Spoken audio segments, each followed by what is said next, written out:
Hello friends, welcome back to Anvesha Raj channel. आज हम लोग पढ़ेंगे हिंदी नाटक से भारत दुर्दशा और इसको लिखा है भारतेंदु जी ने। ठीक है, भारत दुर्दशा एक नाटक है और इसकी रचना 1875 ईस्वी में हुई और इसका प्रकाशन 1880 ईस्वी में हुई।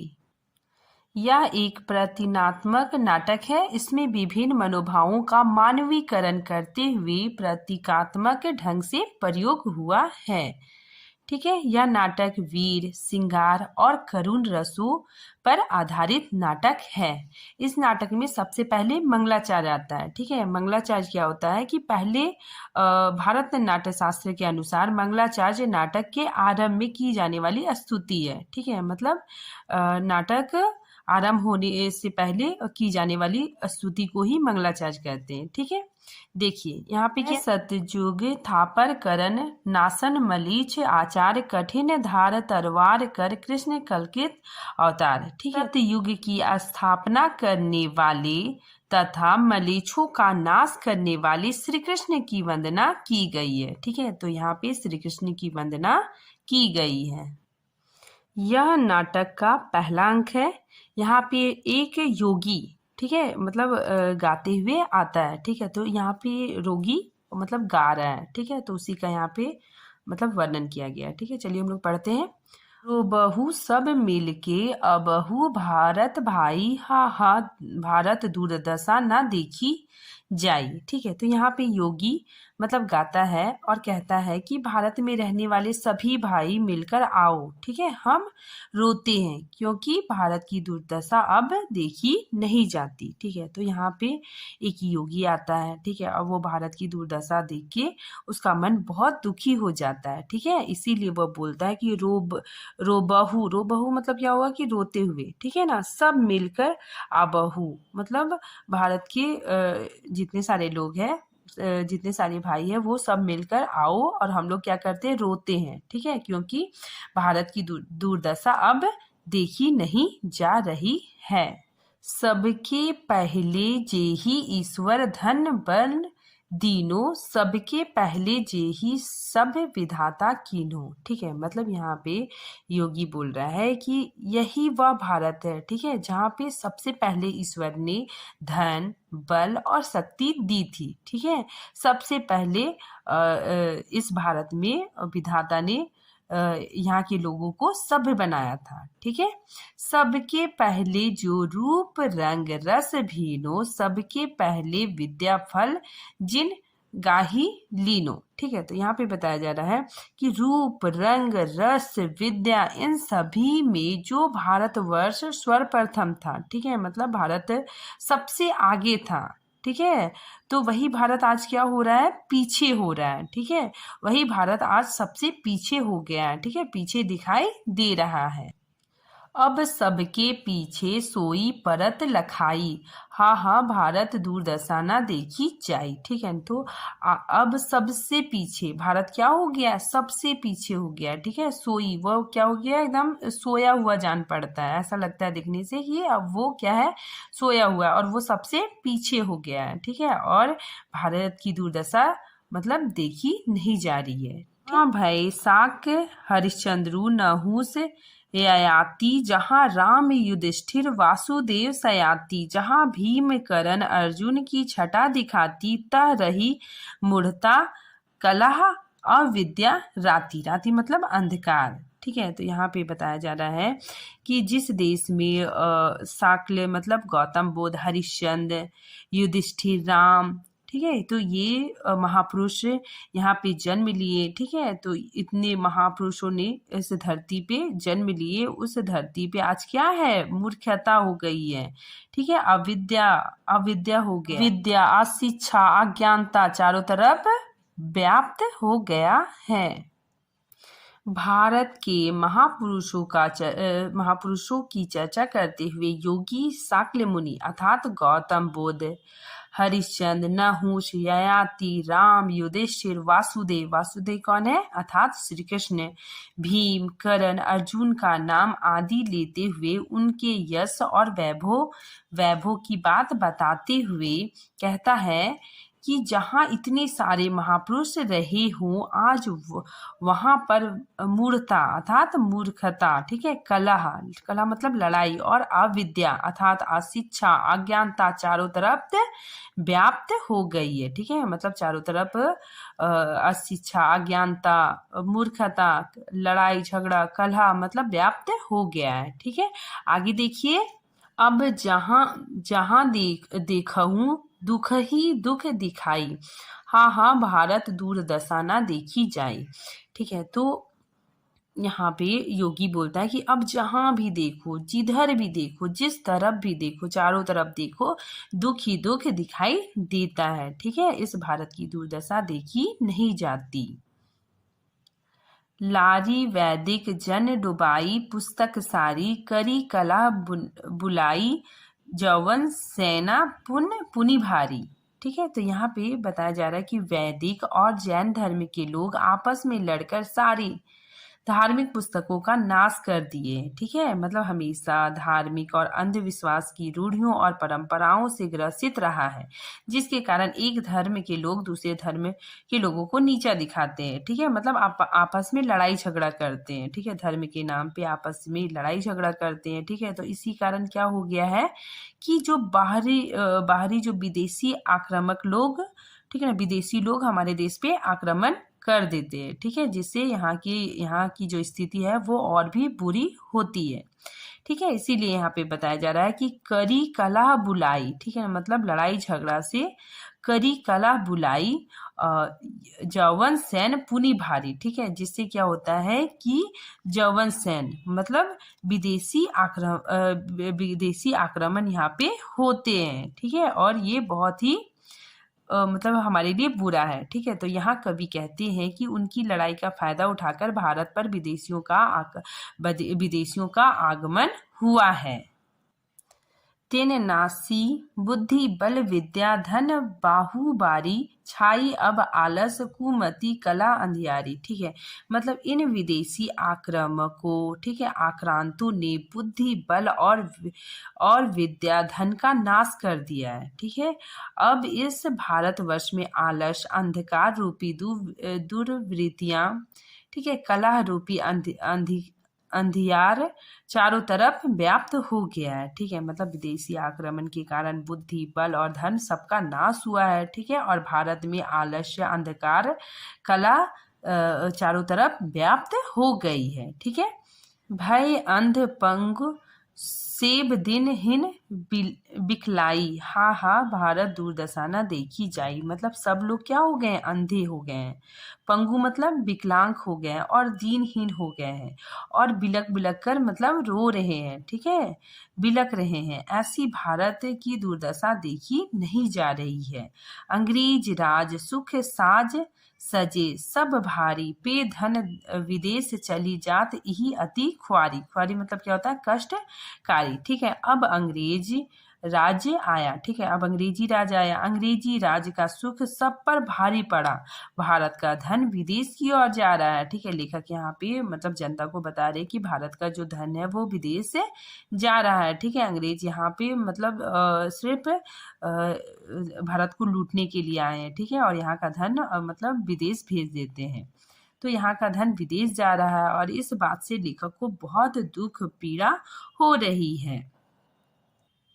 ताहू पे महंगाई काल रोग विस्तारी, दिन दिन दुने दुख इस दे हा री। ठीक है, तो यहाँ पे बोला जा रहा है कि इस पे महंगाई, ठीक है, महंगाई रोग और भी मतलब विस्तार होता जा रहा है। बहुत ज़्यादा तेजी से महंगाई बढ़ रही है, रोग बढ़ रहा है। ठीक है, और दिन प्रतिदिन दुख भी लोगों का दुख भी बढ़ते जा रहा है। ठीक है, चलिए अब इसके भावार्थ को देखते हैं। और उसी पर महंगाई और रोग पर विस्तार हो रहा है। हे ईश्वर, ऐसा लगता है कि दिन प्रतिदिन तुम दुखों को बढ़ाकर दुगुना करके हमें देते हो। ठीक है, ये ऊपर टिकस की आफत आई, हा भारत दुर्दशा ना देखी जाए। ठीक है, पर फिर भी इतना ही नहीं, उसके ऊपर टैक्स, ठीक है, टैक्स अंग्रेजों के द्वारा टैक्स लगाया जा रहा है, ठीक है, और उससे भी लोगों की हालत बहुत खराब है। इसीलिए लेखक यहाँ पे मतलब उस योगी के माध्यम से बता रहे हैं कि फिर इतना ही नहीं, इसके ऊपर टैक्स लगाया जाता है, अर्थात कर की आफत आ गई है और ऐसे भारत की दुर्दशा देखी नहीं जाती। ठीक है, अब हम लोग दूसरे अंक को पढ़ेंगे। दूसरे अंक में देखिए स्थान शमशान है, ठीक है, एक शमशान है, टूटे फूटे मंदिर है, कौआ है, कुत्ता है, सियार है, ठीक है, सियार ये घूम रहे हैं, ठीक है, अस्थियां इधर उधर पड़ी हुई है और इसी दौरान भारत का प्रवेश होता है। ठीक है, भारत एक कैरेक्टर है, ठीक है, मतलब भारत इस नाटक का नायक है। ठीक है, तो भारत कहता है हाँ, यही वह भूमि है जहाँ साक्षात श्री कृष्ण के दूवत करने पर भी वीरोत्तम दुर्योधन ने कहा था, ठीक है, मतलब वीर दुर्योधन ने कहा था, सुयाग नैव दास्यामि बिन युद्धेन केशव, मतलब अर्थात दुर्योधन ने कहा था कि सुई के नोक जितना भाग भी बिना युद्ध किए मैं नहीं दूंगा। ठीक है, केशव मतलब सुई के नोक जितना भाग भी बिना युद्ध के मैं नहीं दूंगा। ठीक है, केशव आज हम उसी भूमि को देखता हूँ शमशान हो गई है। ठीक है, तो भारत बोल रहा है कि आज वही भूमि शमशान हो गई है। ठीक है, अरे यहाँ की योग्यता, विद्या, सभ्यता, उद्योग, उदारता, धन, बल, मान, दृढ़ चित्तता, सत्य कहाँ गए। ठीक है, अरे पामर जयचंद, तेरे उत्पन्न हुए बिना मेरा क्या डूब जाता था, तू उत्पन्न या पैदा ही क्यों हुआ। हाँ, अब मुझे कोई शरण देने वाला नहीं है। भारत रोता है। ठीक है, तो भारत क्या करता है ना, मतलब भारत की दुर्दशा को देखकर रोने लगता है। ठीक है, वो अपने ये अतीत को याद करता है और बोलता है कि दुर्योधन, ठीक है, वो भी मतलब योद्धा था। उसने कहा था कि मतलब मैं सुई के नोक उतना भाग भी बिना युद्ध के नहीं दूंगा। ठीक है, और इसी धरती की इतनी मतलब बुरी अवस्था है। ठीक है, बुरी हालत है। ठीक है, और इसकी हालत को देख के मुझे बहुत रोना आ रहा है। ठीक है, और भारत रोता है और कहता है माता राजेश्वरी विजयिनी मुझे बचाओ। ठीक है, अपनाए की लाज रखो। अरे देव ने सब कुछ मेरा नाश कर दिया पर अभी भी संतुष्ट नहीं हुआ। ठीक है, मैंने जाना था अंग्रेजों के हाथों में आकर हम अपने दुखी मन को पुस्तक से बहलाएंगे। ठीक है, सुख मनाकर जन्म बिताएंगे, पर देव से वह भी ना सहा गया। हाय, कोई मुझे बचाने वाला नहीं है। ठीक है, तो भारत रोता है और बोलता है कि कोई भी मुझे बचाने वाला नहीं है। उसके बाद फिर क्या होता है, गीत स्टार्ट होता है। ठीक है, तो इस गीत को देखिए। ही नहीं पकड़त मोरा हाथ, 20 कोटि सुत होत फिरत मैं हा हो या नाथ। मेरा हाथ कोई नहीं पकड़ता, मुझे डूबते हुए को कोई हाथ पकड़कर सहारा नहीं देता। ठीक है, इस गीत के माध्यम से भारत की दुर्दशा बताते हुए भारतेंदु जी कहते हैं कि 20 कोटि सुत होय फिरत मैं हा होय अनाथ, मतलब 20 करोड़ पुत्रों के होते हुए भी आज मैं अनाथ हूँ। ठीक है, आज मैं अनाथ हो गया हूँ, अनाथ होकर इधर उधर डोल फिर रहा हूँ। जाकी शरण गहन मरत सुनत ना कोई दुख गाथा। ठीक है, मतलब जिसके शरण में मैं जाता हूँ, ठीक है, जिसके शरण में जाके मैं अपना दुखड़ा सुनाने का प्रयास करता हूँ, वही मुझे क्या करता है, मारता है। ठीक है, और कोई मेरी इस दुख की गाथा को सुनना नहीं चाहता है। ठीक है, कोई भी नहीं सुनता है।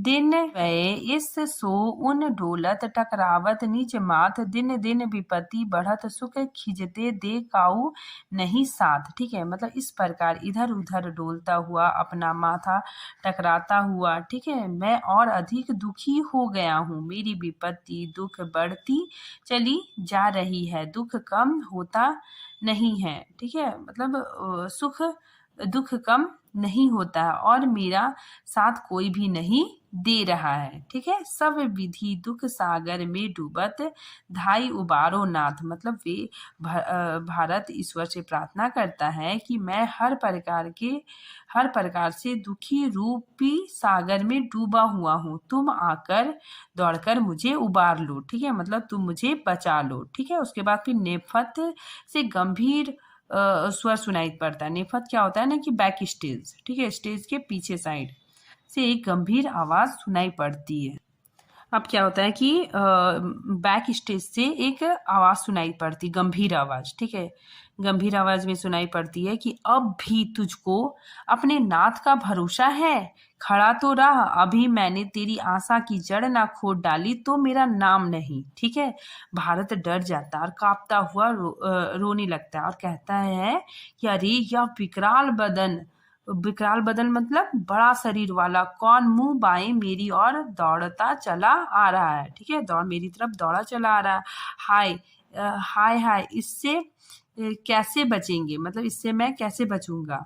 अरे यह तो मेरा एक ही कौर कर जाएगा, मतलब एक बार में ही मुझे खा जाएगा। ठीक है, हाय परमेश्वर बैकुंठ में और राजा राजेश्वरी सात समुद्र पार में। ठीक है, अब मेरी कौन दशा होगी। ठीक है, अब मेरी क्या दशा होगी। ठीक है, हाय अब मेरे प्राण कौन बचाएगा। ठीक है, अब कोई उपाय नहीं, अब मरा। ठीक है, तो वो मतलब ऐसे विलाप करने लगता है, वो बोलता है कि कौन मुझे बचाएगा। ठीक है, अब मैं मरा, मतलब अब मैं मरा। फिर भारत क्या होता है कि मूर्छा खाकर मतलब बेहोश होकर वो गिर जाता है। ठीक है, फिर निर्लज्जता आती है और कहती है मेरे रहते तुम अपने प्राण की फिक्र क्यों करते हो।